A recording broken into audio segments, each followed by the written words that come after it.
that's always a secondary thing.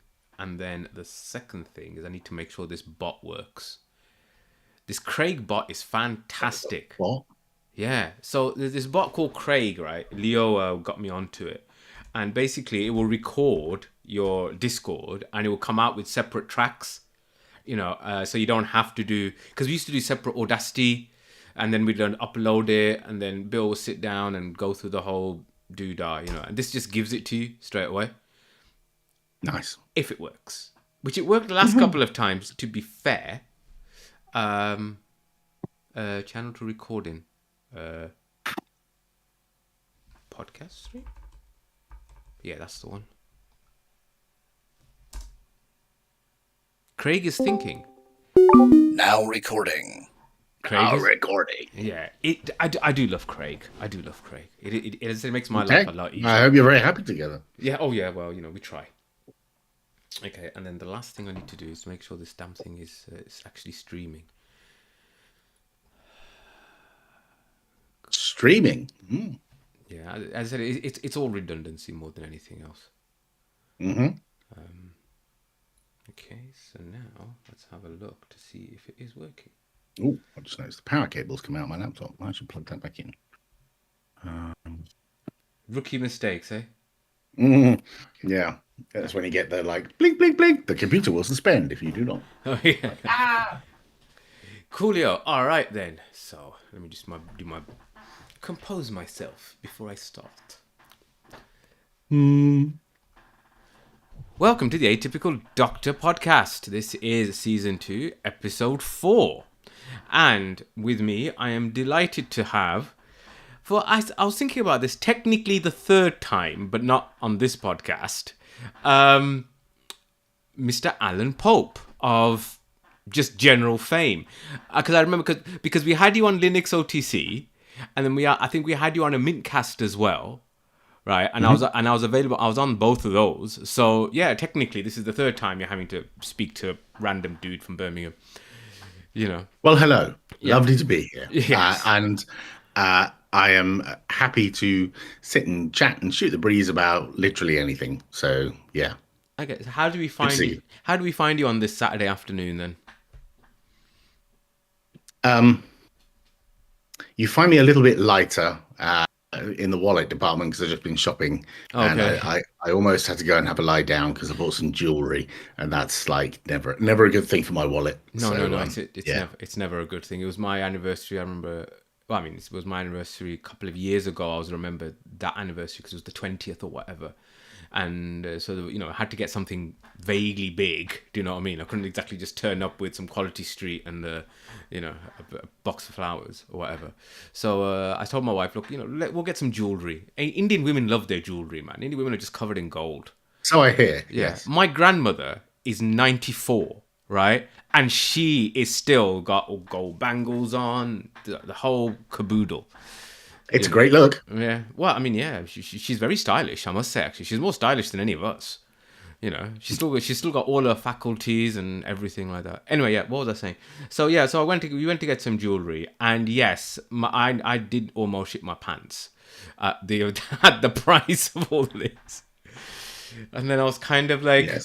You know what? Maybe it would have been better to have just done a Quality Street box and a bunch of flowers and then just ask for forgiveness. That would have been less painful.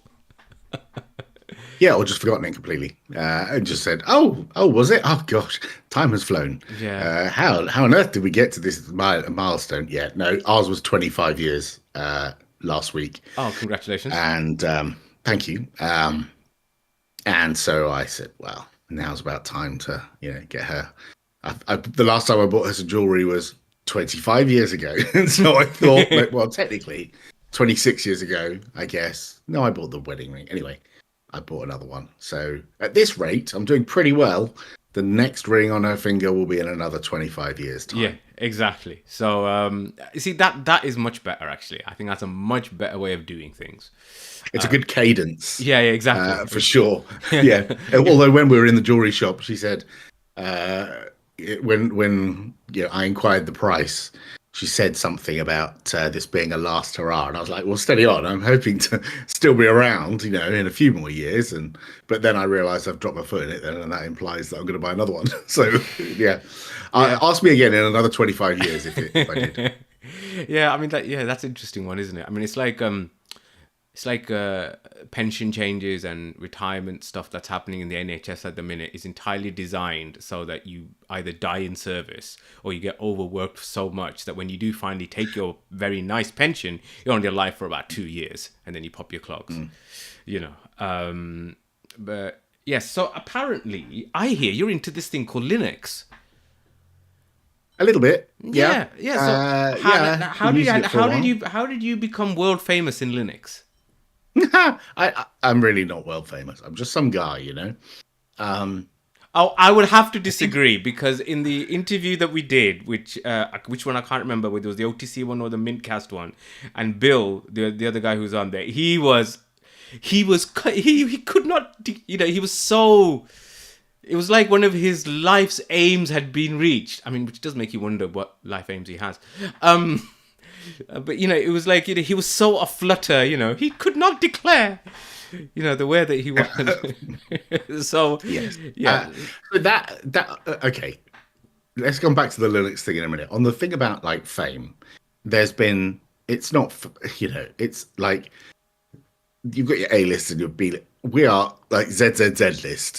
That column on the far right hand end of the Excel spreadsheet there, Yeah. where there's like lots of there. We're over there somewhere, and I think in any community that are enthusiastic about anything, whether it's cars, motorcycles, boats, things with wheels, things with engines, things with plugs on, whatever it is, people kind of form these parasocial relationships with the other people, whether that's because they've listened to your voice a lot and they feel like they've heard so much about you for years that they feel like they're a friend. And I find it really rewarding going places or joining a call like this where someone might say, I've been looking forward to meeting you, I've known you for a while, or I listened to your show or something like that. Mm-hmm. And I find it incredibly rewarding because sometimes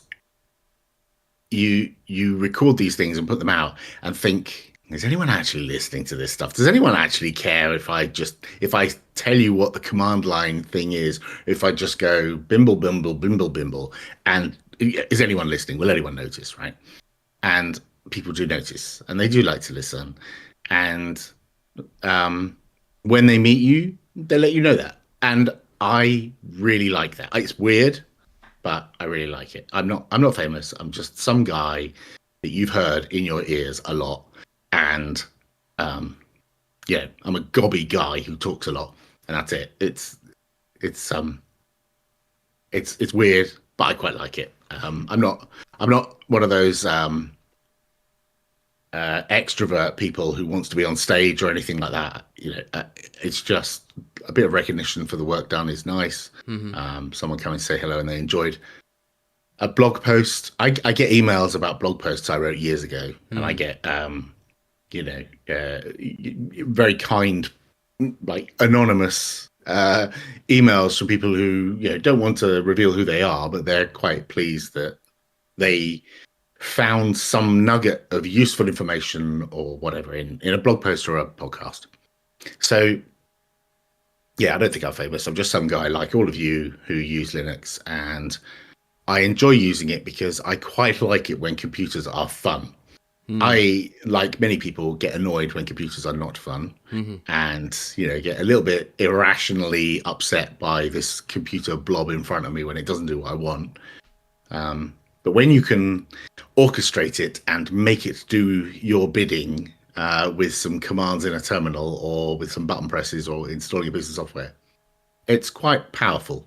I think that's it. It's just fun and powerful to take whatever thoughts you have and turn them into something tangible, like with a 3D printer, or useful, like a shell script, or interesting, like an article review of something. I think it's just a vehicle to turn creativity into something to share with other people. And the fact that it's open source and we can all build on what everyone else has already built before us is like the accelerant to that process, I think. I mean, it's interesting. I mean, I think if you went to any non-technical person and said that there is a set of things, you don't have to say specifically software, but you could say there's a set of things which are made for and maintained by a community of random people all around the world, which then you can use for free to do the things that you want to do. People will kind of look at you and go, are you in some kind of utopian book or something, or some science fiction? Communist. Yeah. But in essence, that's kind of what open source is, isn't it? It's like people doing things, making, as you say, shell scripts, making programs, making apps, or whatever it might be. People are contributing to it worldwide. Yes, there are some businesses involved, which we'll probably get to at some point. But also, it's fundamentally done by the community, isn't it, of people? Yes, yes and no. Which is interesting, I think. It is. If you take the perspective that we are all part of the community, and this is something that was drilled into us back when I worked for this little company called Canonical. Something that we on the community team were very keen to reinforce was, in any open source project where there is a commercial sponsor who pays some developers, whether that's the large proportion of the developers or a small proportion of the developers, some of them, to work on this thing and pay them so they can put food on the table and a roof over their head, right? Those people are no different from the people who are not being paid. Now, there are different dynamics and there are different priorities, and there are different things that are on your task list that aren't on my task list, as like comparing someone who is paid to do this and someone who isn't paid to do this. But fundamentally, we're all part of the community who are building these things. And I don't like separating the people who are paid to do it from the people who are not paid to do it, because we're all still pushing in the same direction. Some of us have more weight behind us than the others. Some of us can only contribute a few hours a day, or maybe even less than that. Like as simply as just voting something up or down, if you think a thing is important or not, is still contributing, right? And ticking a box to say, yes, that spelling correction is accurate. Like all of these little things add up, and it's part of all of us working together. It feels very natural to me. And before I worked in open source, I worked in enterprise software, which is all proprietary and horribly dull and boring. And I switched to open source partly because I felt this philosophy, this ideal that you put the stuff out there, because like, without getting too dark, you and I are not going to be on this planet forever, right? And it'd be really good if you leave something behind for the next people. Because you know what? People did that for us. Like, you weren't born into a world where there was nothing. Your majority of people on the planet, in like our community or our ecosystem around us, have roads and factories and power stations and water treatment plants and sewage systems and stuff. And it's the people before us who did that. Yeah, okay, some of them were paid and some of them weren't. But there were people before us who built those things. And we're standing on the shoulders of those giants. And I feel we should leave something behind that people after us can consume and use and remix and build upon. Now, if that's, a little shell script, or it's a podcast where you learn about things, or if it's some documentation or whatever it might be, I think that just naturally to me feels like the right thing to do, is to leave something behind that other people after you've moved on can use and do something with. And it doesn't have to be and benefit from cancer. And benefit from, like intellectually benefit from, learning from the things other people did, like, learn from the past so you don't repeat it. I think it is weird, but I also think it is the right way to do things. So it's interesting actually, because what you're saying is legacy, wanting to leave a legacy, which has a really kind of self-important thing to it when you say, I want to leave a legacy. You know what I mean? But actually, these things are legacy in a way. You are leaving something for future generations. It's interesting actually also the thing about benefiting, not to get too sidetracked, but there's a concept in the Muslim faith that nothing will benefit you except what you leave behind. And so one of the things that people often do is people will build wells, for example, so Nice. that, in, third world countries or whatever, or they will set something up so that, well, even after I'm gone, this will benefit me. I will be, in the scales of good and bad in front of the Almighty, I'll be a little bit better, hopefully, than the next guy. So it's Hmm. interesting, and I think we all have that impulse actually, because you want to feel like what you're doing makes a difference. I mean, not even makes a difference. Actually, maybe that's going a bit too far. That what you're doing has some worth to it. It's something that I have been a bit blasé probably in my career, and I think it was only a couple of years ago really when I took a step back and I went, man, I'm a doctor. Shit, man. I mean, there's people who are better in some small, short way because of what I have done. Now, I'm not trying to big myself up or anything, but it was a realization that came to me quite late, actually. Because you're so busy with life and work, you're doing this, you've got your family stuff, all the other things. And sometimes you don't get that time to kind of take a step back and kind of reappraise your life, as it were, and have a kind of look at a three-dimensional view. And then you kind of go, actually, there is stuff that I'm doing that's worthwhile. And worthwhile isn't necessarily just saving people's lives or, building HS2 or whatever, yeah. Or destroying it. Or destroying it, whatever it Either might be. way. Yeah, depending which side of the fence you're on that one. Yeah, this stuff comes into it as well. And you're right that, just going back to an earlier point that you were mentioning about when you're on podcasts, people feel like they know you. I was talking about this again on one of the other shows, and I'd been listening to some of these podcasts that regularly for 10, 15 years. I mean, I'm pretty sure I first listened to you on the Ubuntu podcast, and it would have probably been around 2012, I'd say. The only reason Yeah, it's I been a while. the only reason I know that is because 2012 was the year I got a Samsung Galaxy S3, and it was the You first. nerd. Oh no, I trust me. Yeah, trust me. You don't want to get into my phone history. In many different ways. That can be taken in many different ways. Okay, let's just stop right there. Okay. But yeah, Galaxy S3, and the reason I remember that is because it was the first time that I actually used a smartphone as multiple devices. It was my camera. It was my MP3 player. It was my internet device. It was the etc. And so I remember, one of the things was like, oh, everybody's into all these podcast things. I wonder what kind of podcasts. And well, I like Android because I was getting into Android, and I just recently got into this thing called Linux, Ubuntu something or the other, and what's around. And I remember, yeah, Mintcast was one, Ubuntu podcast was another.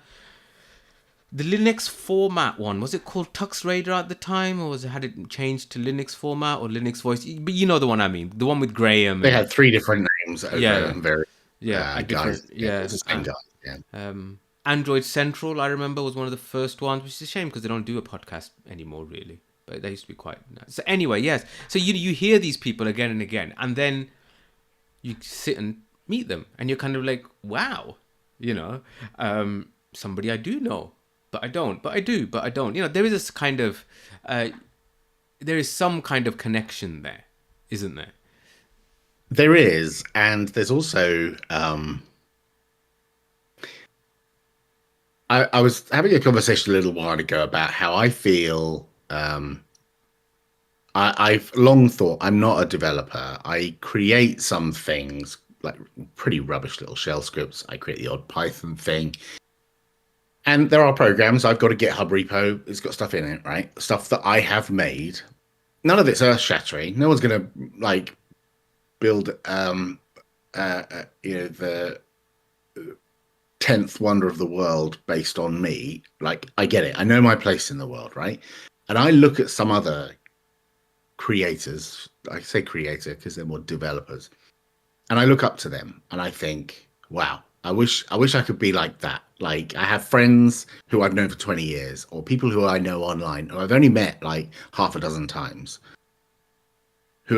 I have a relationship with them very much like someone else would have a relationship with me, who they've met me at Odd Camp or something like that a couple of times. They've listened to my voice every other week for 10 years.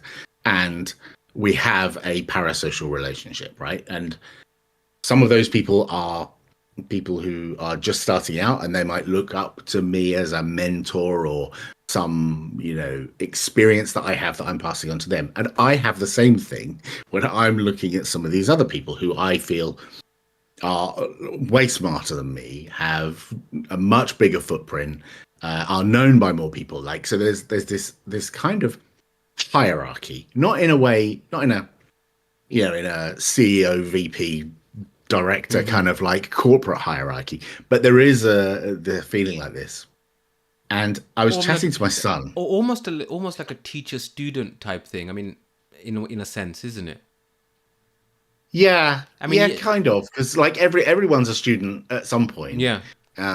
And people who've been around a bit longer and know a bit more, the people who've been around a little while will look up to. But I was chatting to my son about this, and he actually triggered the conversation because he went to a concert a little while ago, and it was some very famous rapper, and he was in like right in the thick of it, in the mosh, like jumping around and having a really, really great time. Now he's like 18 years old, and these are his first experiences of going to concerts.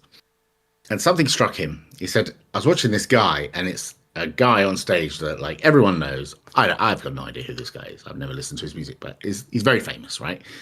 And absolutely sold out this stadium.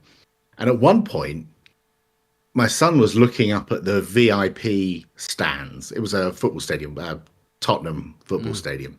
And he was looking at the VIP stands, and there was a famous person in the VIP stands. It was KSI's brother, like some famous YouTuber, celebrity,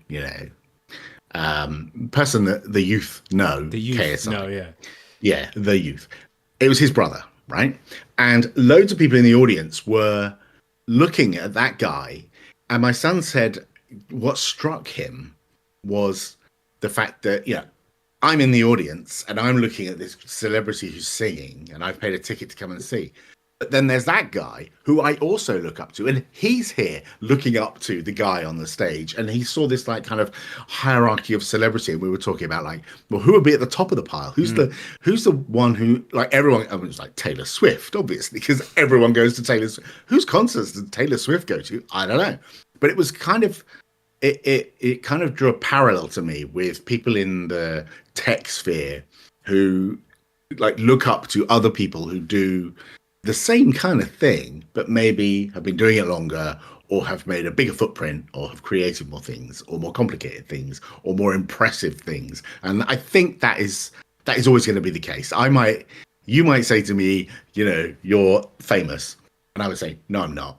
Look at that guy. He's famous. And then that guy, if you ask him, he'd say, no, I'm not. Look at that guy. He's famous. And I think that goes all the way up, to whoever. So who are some of these people? If we were to put some names down that you really feel like that. So, and I've told him to his face. So this is not a surprise to him. I actually relayed pretty much this story directly to his face. It was very embarrassing. Terence Eden. He's Eden T online, Edent. He is a lovely human being. And he has a lot of like little projects he does. He's pretty relentless blogger. He's into open source, open data, open government, making sure that the data is shared in the right way, securely and in such a way that the people can get access to that data and use that data. So he's very into similar things in my mindset. And every so often he'll write a blog post where he's created a thing. And I'll look at him and think, wow, I wish I had a smart brain to be able to crank this stuff out and at the kind of pace that he does. And it kind of got to me a little bit, and it made me feel bad because I was thinking, I'm not using my time effectively to create things. I have the ideas, I just don't have um, the smarts, the education, the experience, whatever it is. I never went to university as a developer. I'm not a computer software engineer, and so I don't have a lot of the formative training you would need. I'm very much self-taught hobby coder, right? Um, and so I looked at what he was creating, and I thought that's quite impressive. And then I had a kind of light bulb moment last year, and I talked about it on Linux Matters on an episode that I think we called "The Joy of Code," and it was that one of the problems with open source is when you're creating something, when you start creating a new project, you feel compelled to share it because that's the open source ethos, right? But that also means there is pressure on you to make it good. Or that's self-imposed pressure. Yeah. I felt on myself Yeah. to make it good because I don't want to put code out there and everyone point and laugh and ridicule the code I've written.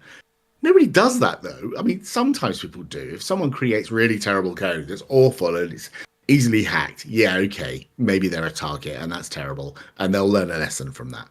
But I learned to just write the stuff I want to write that entertains me, or it scratches that itch of creativity that I want to scratch, and it makes me feel happy to create something. I'm not musical. I can't write books. I'm never going to make a film, but I can write a little bit of code that is useful. And so in the last couple of years, I've been using some of these like popular / controversial / unpopular AI tools to help me turn ideas that I have, shower thoughts, or while I'm commuting in the car, think up something. I think, I wish I had one of these tools. Google for it. It doesn't exist. Oh, well, I'll try and make it. And then normally, like 2 years ago, I would stare out the window and think, well, I don't know where to start. Or I would start and I'd start in the wrong place. Or I'd start writing and then get stuck. And so now what I do is I ask for help. I ask my excitable intern, my little AI friend, who knows the answers to everything, it seems. Side note, he doesn't.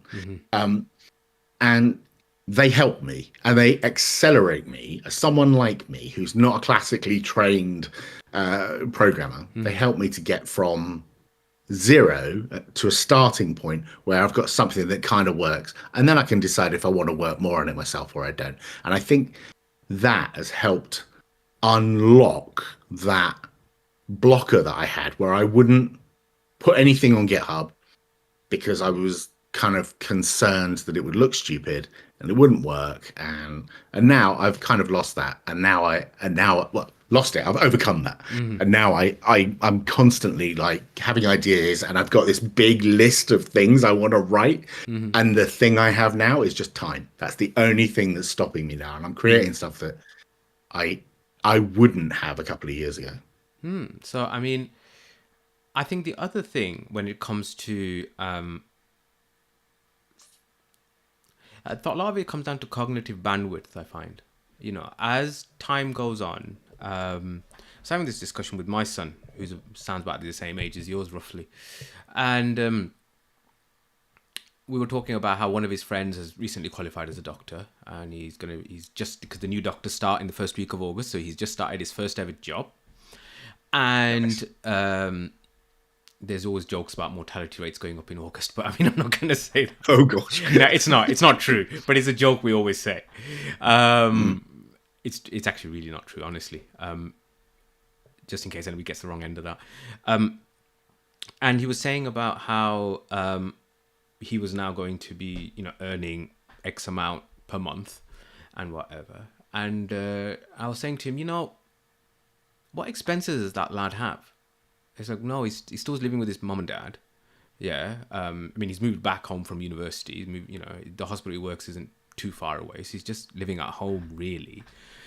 His dad is only very recently retired. So there's still funds, if you want to put it that way, and he's got a decent pension and stuff like that. And it's like, he has the monetary, He actually has the money, and he also has the time to do things if you wanted to. Now, obviously, working, I mean, we always complain about our jobs, 48-hour weeks, 56 hours a week. So it's not as much as other people, right? But there's nothing else that's taking up your headspace, you know. Whilst as time goes on, you get married, you have kids, your job goes up, you start having more and more important roles at jobs. You're not just the guy on the floor anymore. You're now middle management, and you have all of those competing things in your head. And then what happens is sometimes the things that give you joy, because I mean, if it's one thing that I've already just picked up in the last 20 minutes that we've been chatting, it's the joy of doing this.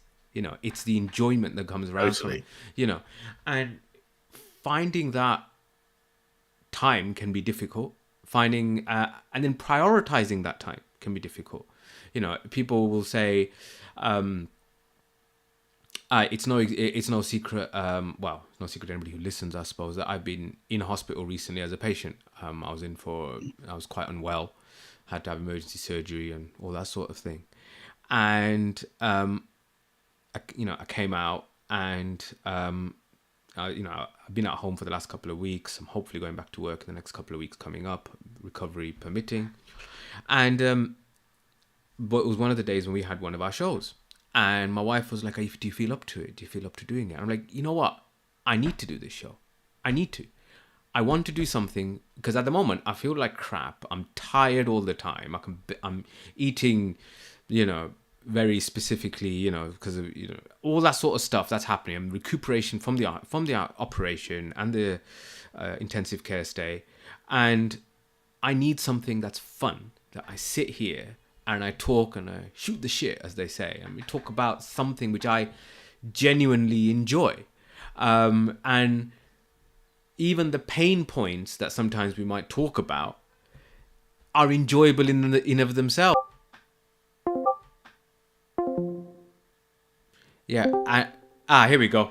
Your video froze, my video froze. So, yeah. So I start that whole thing again. Yeah, let me start my thought again. So, yeah, I mean, I really felt like I needed that episode because actually I wanted something which I genuinely enjoyed.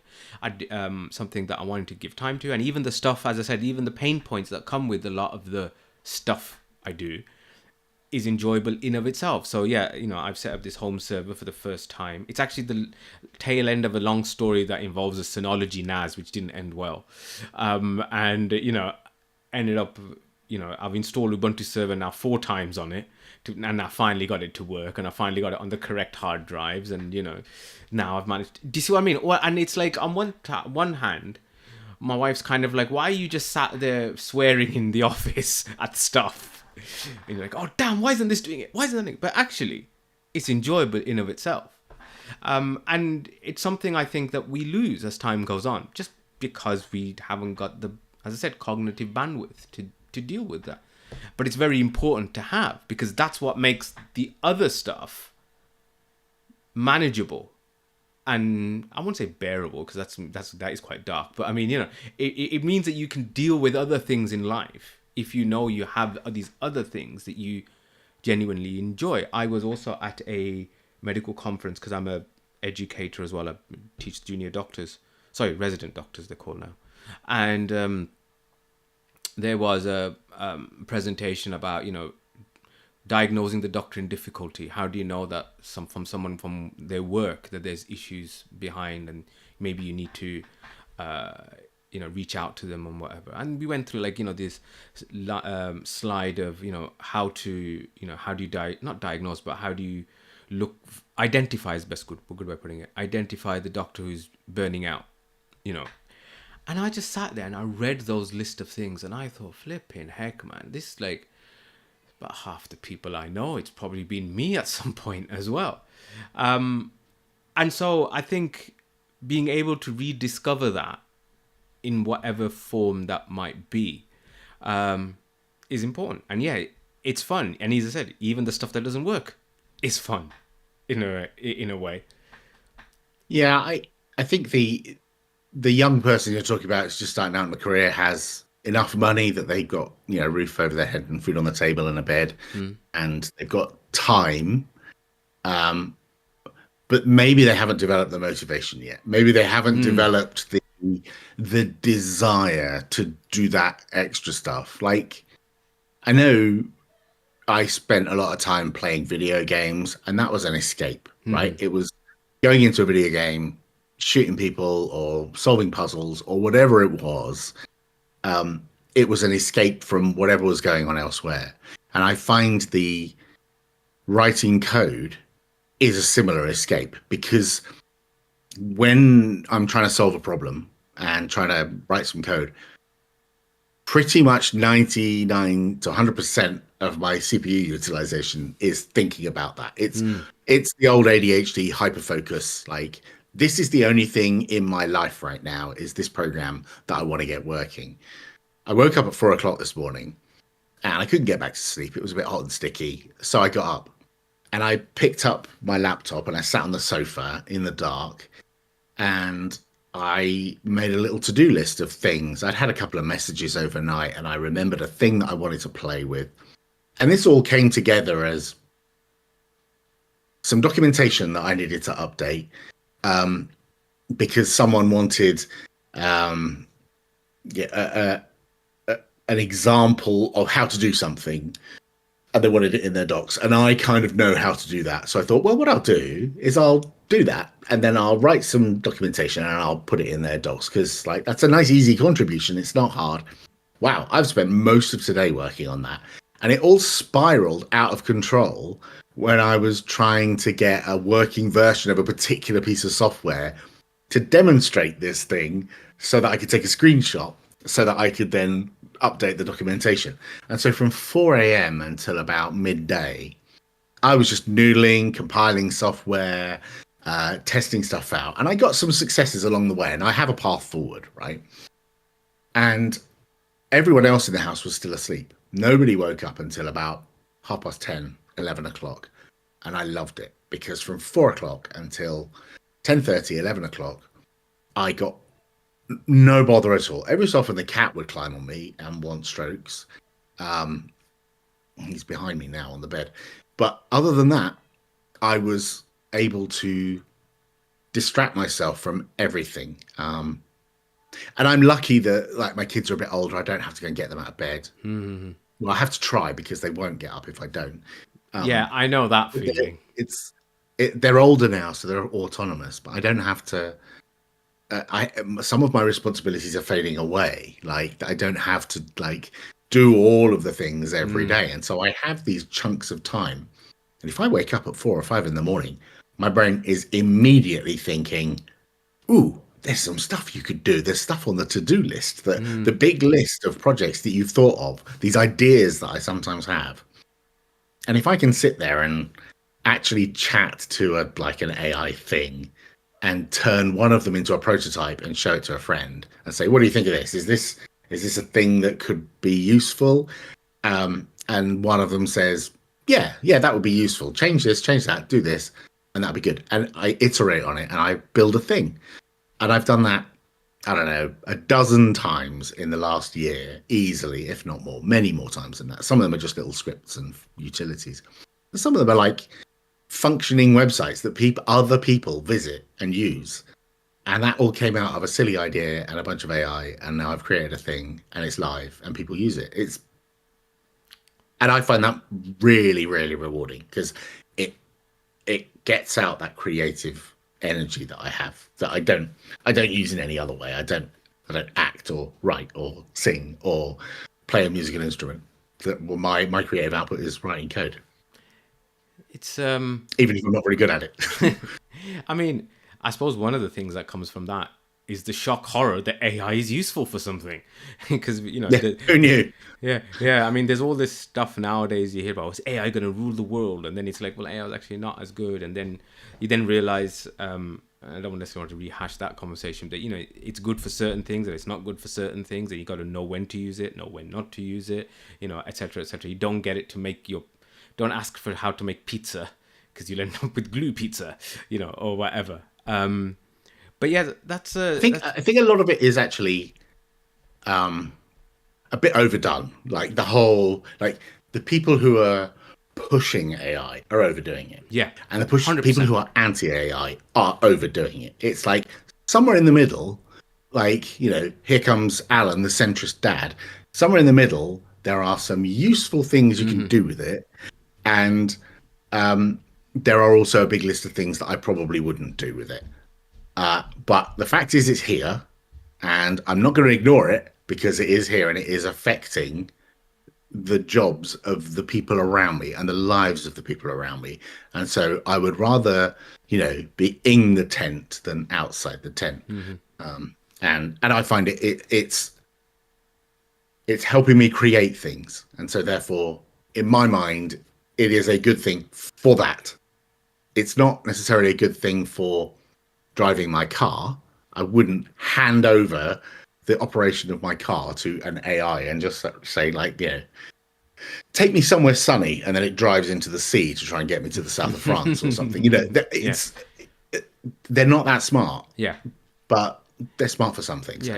and I really enthusiastically use them for some things. Yeah. So it's a case of knowing the correct tool for the job, isn't it? Which is actually a very Linuxy It's like philosophy, an isn't it? obvious thing to say Yeah, for everything. yeah. Like, yeah. But I think also because of the fact that a lot of these companies have put so much R&D into it, so much money into it, I mean, I still remember that story that Microsoft have recommissioned a nuclear reactor somewhere in the northeast of America just to provide the power for their data centers.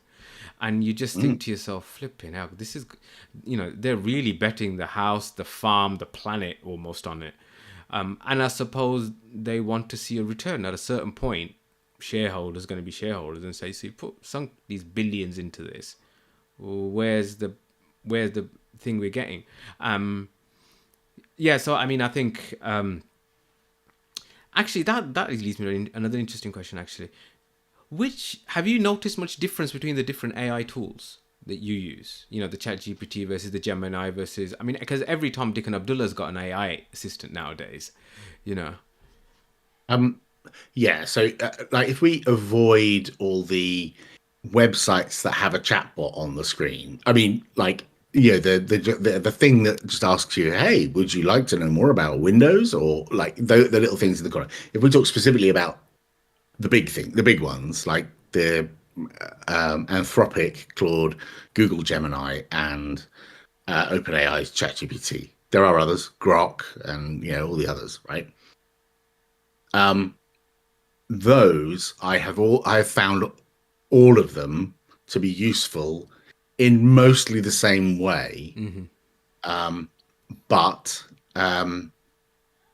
it's a case of, because all of this is moving so fast, they keep overtaking each other constantly. Like, OpenAI have got this new thing out, and then Gemini come out with this new thing, and then Claude comes out with a new thing. So I have access to all of them, and so I use all of them. And in some cases, I'll use one of them until it blocks me because I've used it too much that day, Yeah. and I'll just take my context and switch to another one Yeah. and just use a different one. Like, it's like I'm peeling a bazillion potatoes and my potato peeler is worn out, or is getting a bit rusty, so I'll just pick up a different potato peeler. I'll pick up a different tool that is capable of doing the same kind of thing, and I'll use that.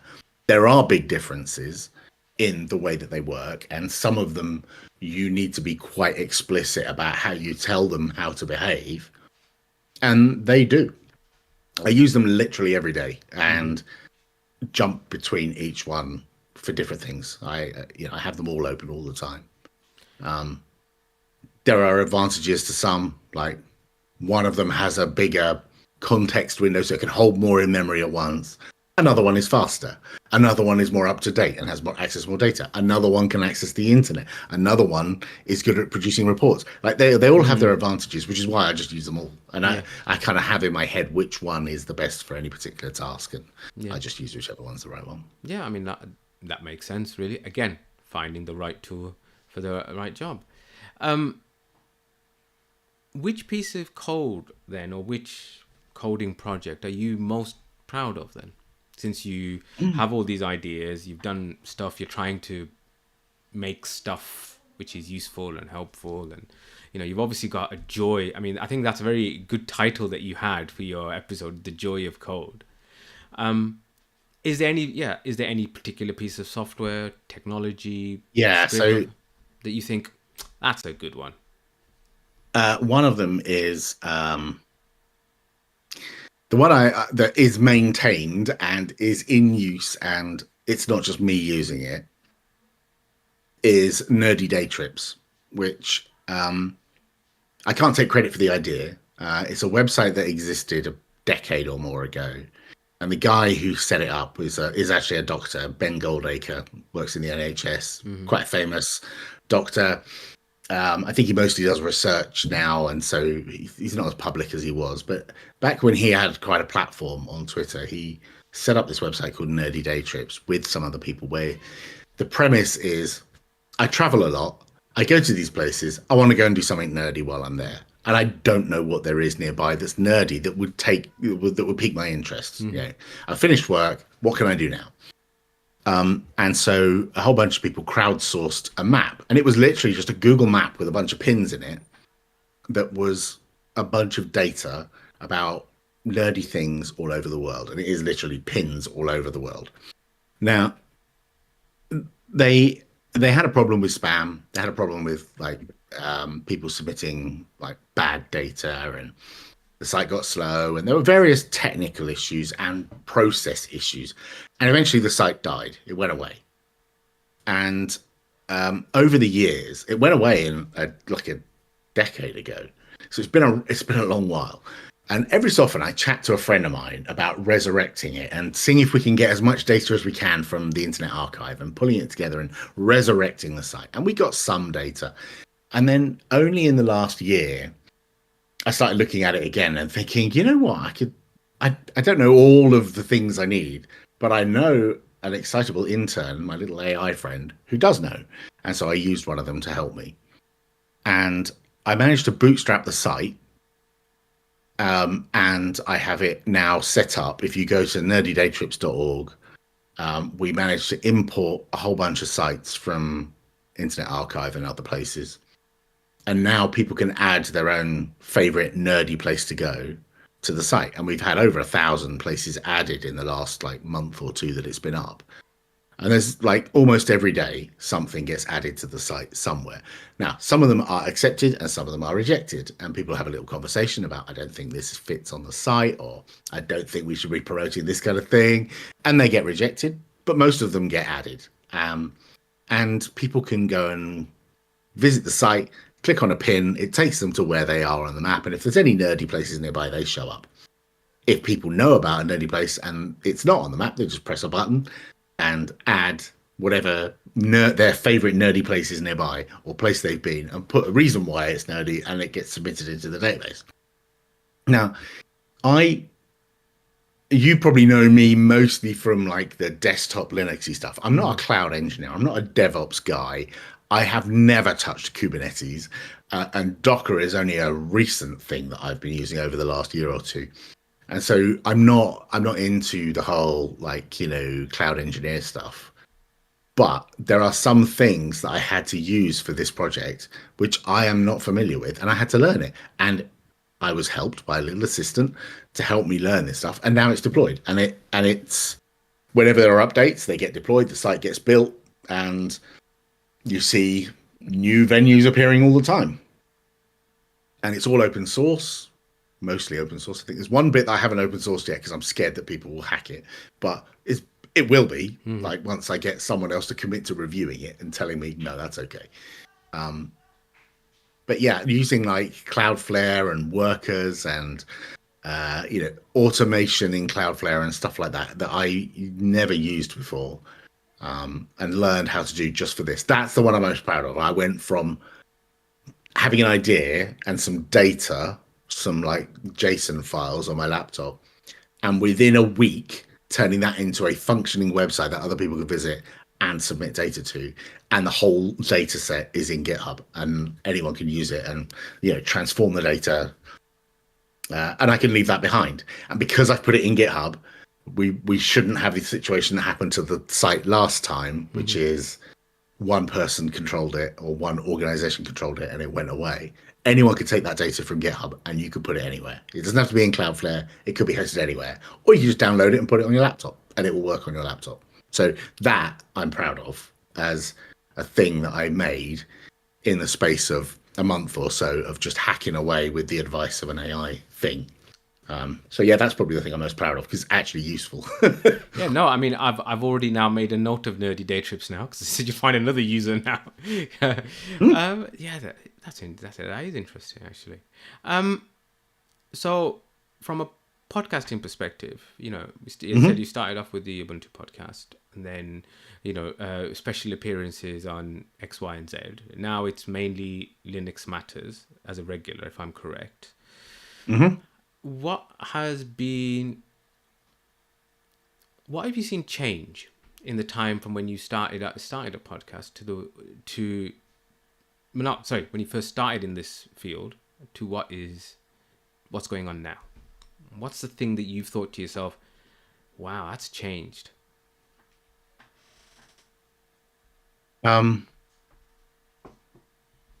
That's a good question. And I think it's the commercialization of podcasting and the mainstreaming of podcasting. Like every TV show, radio show, has a business has or had at some point one or more podcasts about whatever it is.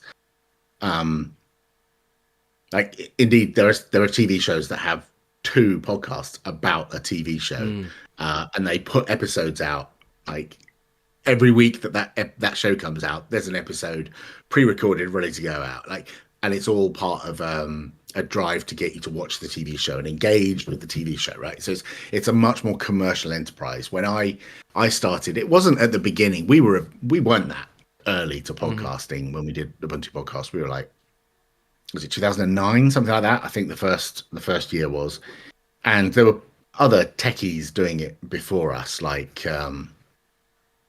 the Lug Radio guys, and there's a whole bunch of others.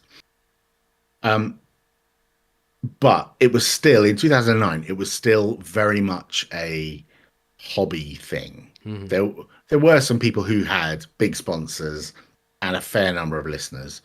But a lot of it was kind of hobbies. Now we are constantly getting people emailing us, and every podcaster does. Once your email address is public that you're a podcaster, podcasters get emails from companies saying, hey, we really liked your episode, insert name of episode, and we really like the host, insert name of host. Would you like our CEO to come on and have an interview on your podcast? It's like, no, I don't. And that, trying to get the CEO of whatever tech startup on your podcast in order to talk about whatever revolution they're doing in the tech space. There's a lot of that. There's a lot of self-help podcasts. They're all sponsored by the same bed manufacturers, mental health companies, web hosting companies. You know, there's a bit of a circle jerk of sponsors that go around all the podcasts.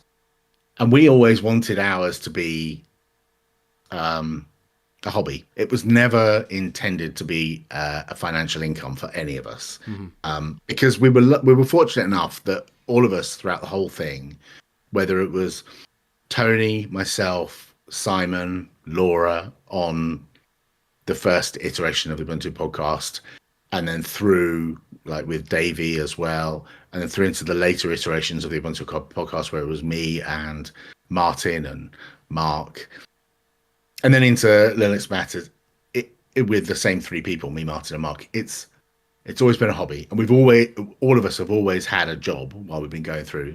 I think mostly might have had a month off here and there, but we've all had jobs that pay the bills.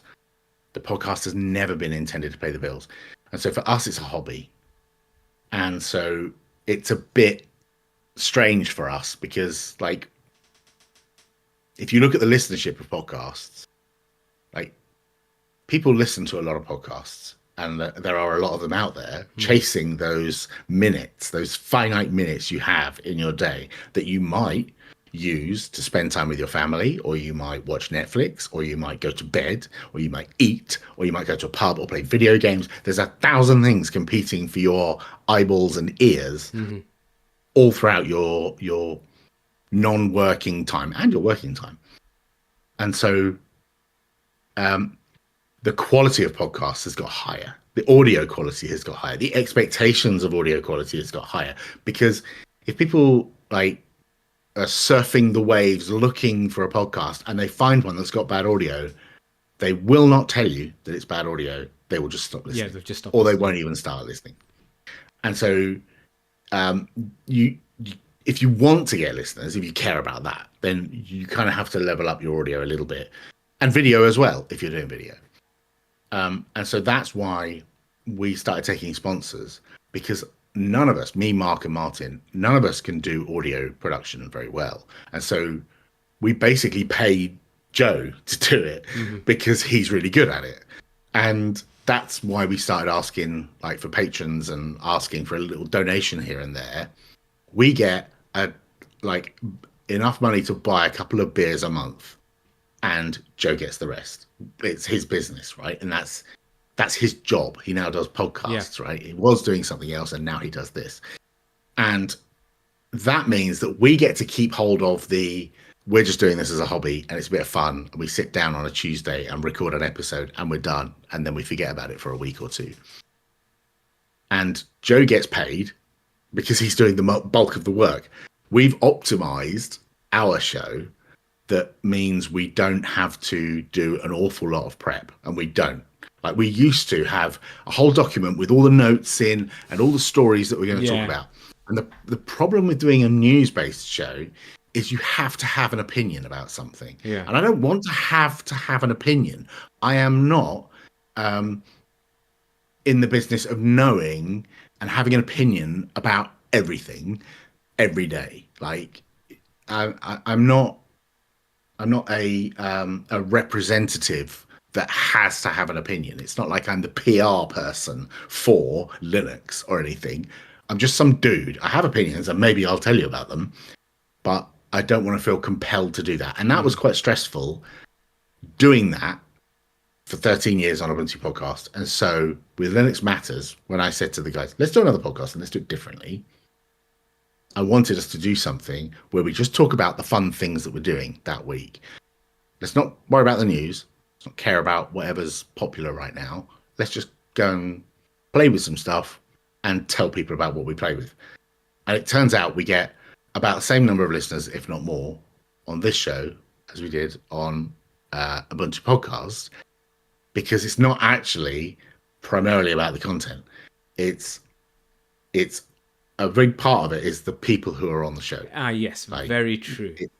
It's that link. It goes back to your our very first conversation, which is that parasocial relationship. They want to listen to a friend while they're out jogging, or they're in the car, or they're on the bus, or while they're working, or while they're cooking, or whatever. They want to have a friend in their ear that's chatting about something that they can relate to. And that's really all we're doing, is just chatting about stuff that nerds like to chat about. That's it. Yeah, I mean, that's I've got a much shorter podcasting career than yourself, but it's actually something I've noticed a lot as well.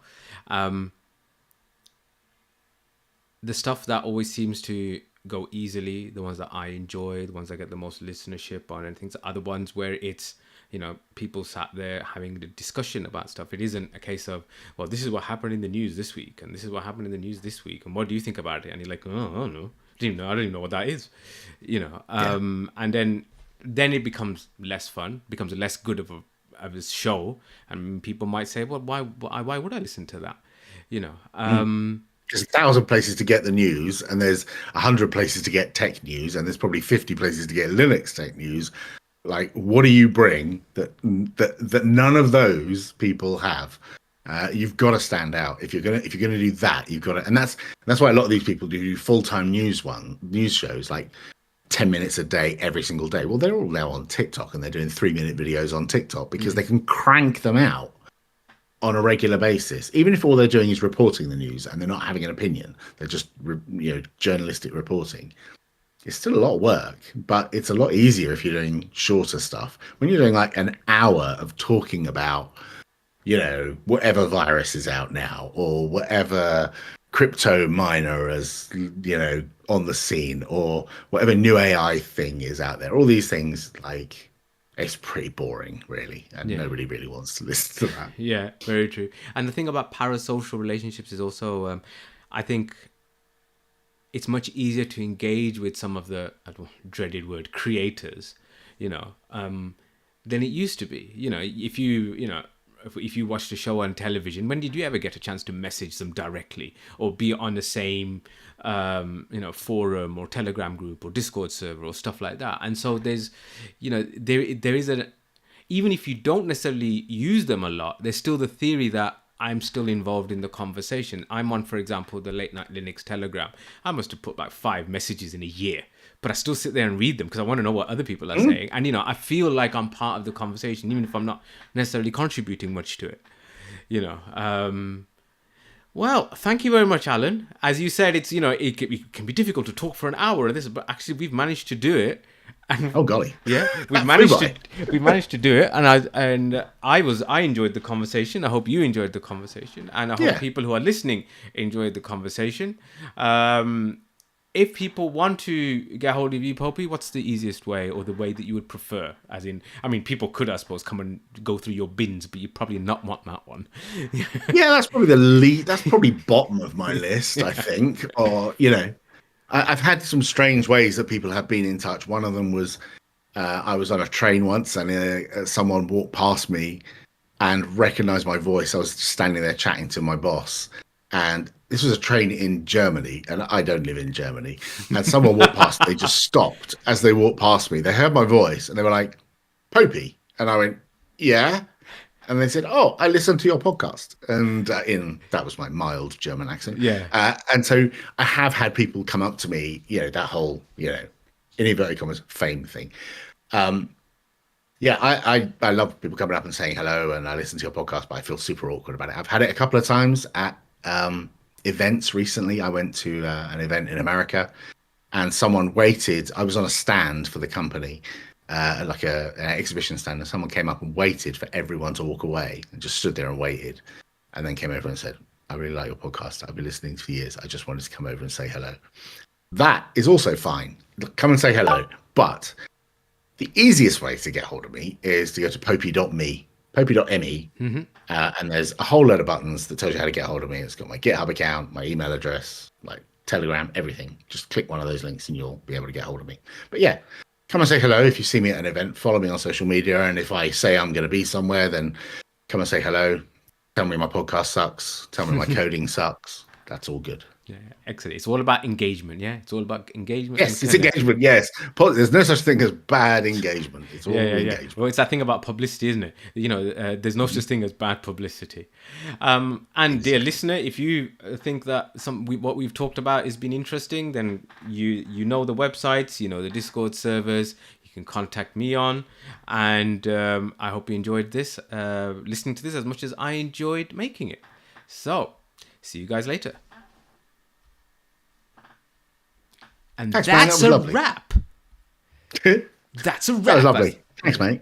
Yeah, I really appreciate that. It was really chill. Yeah, and as I said, I did want to make it slightly different. Yeah, it's good. Yeah, talks about other stuff. Yeah, exactly. Thanks a lot. And I don't want to keep you any longer because I have taken up quite a bit of your day. Daughter's going to come in here in a moment and needs to